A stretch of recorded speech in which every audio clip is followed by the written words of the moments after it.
Following the launch of its XC90 and XC60 models, Volvo's new SUV blitz continues in 2018 with the arrival of the smaller XC40 in the UK. Auto Express got early access to a pre-production prototype to put the baby XC through its paces against two of its closest rivals, the BMW X1 and Audi Q3. This class is one of the most hotly contested in the market, but Volvo has formed because its 7-seat XC90 SUV is a past winner of our Car of the Year crown back in 2015.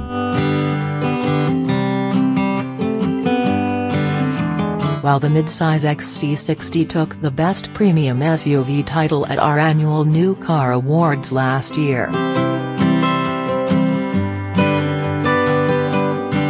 So can this smaller XC40 complete the hat trick for the Swedish brand? The D4R design model we're testing pitches the Volvo squarely in the firing line of BMW's X1 xDrive 20D and M Sport trim. And while the Audi Q3 is showing its age, with an all-new replacement due later in the year, the car is still a popular choice. We test it in 2.0 TDI S-Line specification to match its rivals. All three SUVs feature four-wheel drive and automatic gearboxes, and offer a similar level of kit. There's only £845 between their list prices, too, so will this be reflected in the brand's PCP deals and will the result be marginal? Or will we have a runaway victor in the class? Read on to find out.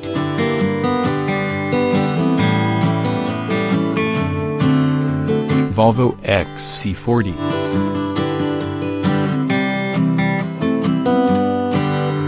Volvo might be a little late to the compact premium SUV party, trailing its two German rivals here by more than half a decade, but it's on a roll with its 4x4 lineup. So can this smaller XC40, tested here in £34,655 D4 AWDR design trim, maintain the momentum? This R design model feels firm on typically torn UK roads.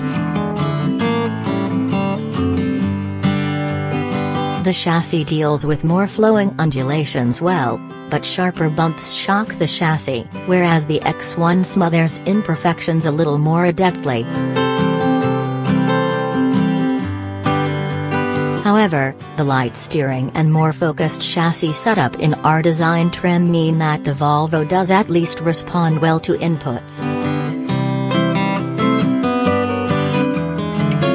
It's not as involving or as quick to change direction as the BMW, but for a tall SUV with a relatively short wheelbase, it offers a decent level of composure. Despite identical power and torque, the XC40 trailed the X1 in our performance tests, while it also lagged behind the less powerful Q3.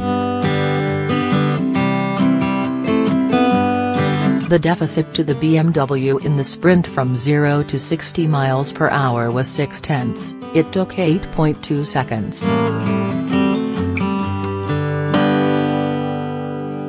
Part of that is down to the Volvo's more sluggish transmission, which is slower to change, but at least the box is smooth when cruising. Yet it's also due to the heavier, 1,698 kilograms curb weight.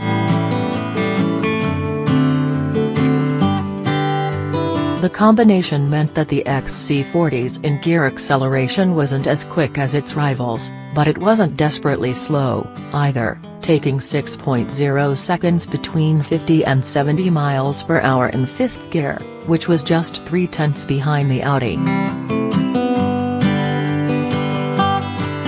Given the Volvo turns lower revs at 70 miles per hour, it's no surprise. This helps motorway refinement, although put your foot down in town and the D4 engine does drone. It's not a leader in any one area dynamically, but the XC40 is a good all-rounder that's competent in the areas where you want it.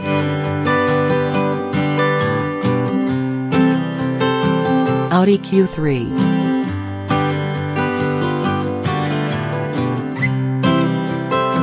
The Audi Q3 has been an incredibly successful product and captured the essence of what a small, premium SUV should be when it launched in 2011.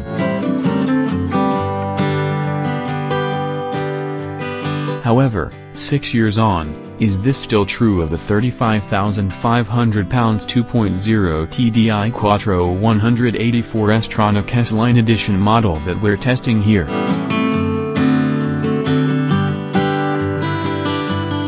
There's no ignoring the Q3's age, because even on the move it feels dated.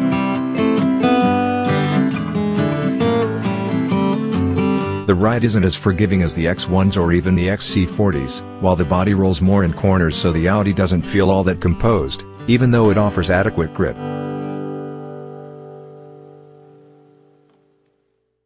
There is plenty of traction, though, thanks to the firm's famous Quattro all-wheel drive system.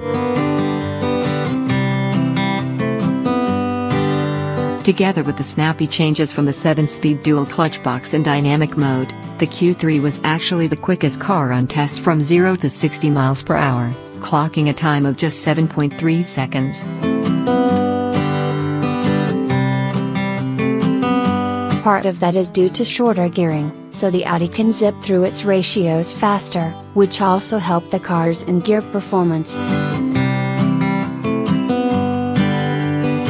It was pretty much on par with the XC40 here, with a few minor differences, despite giving away 20 Nm of torque to its rivals.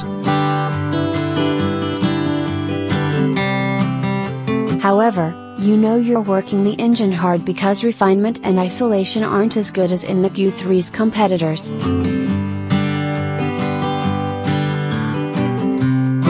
It's dronier and rattlier, and while the gearbox is smooth most of the time, it does lurch aggressively when maneuvering.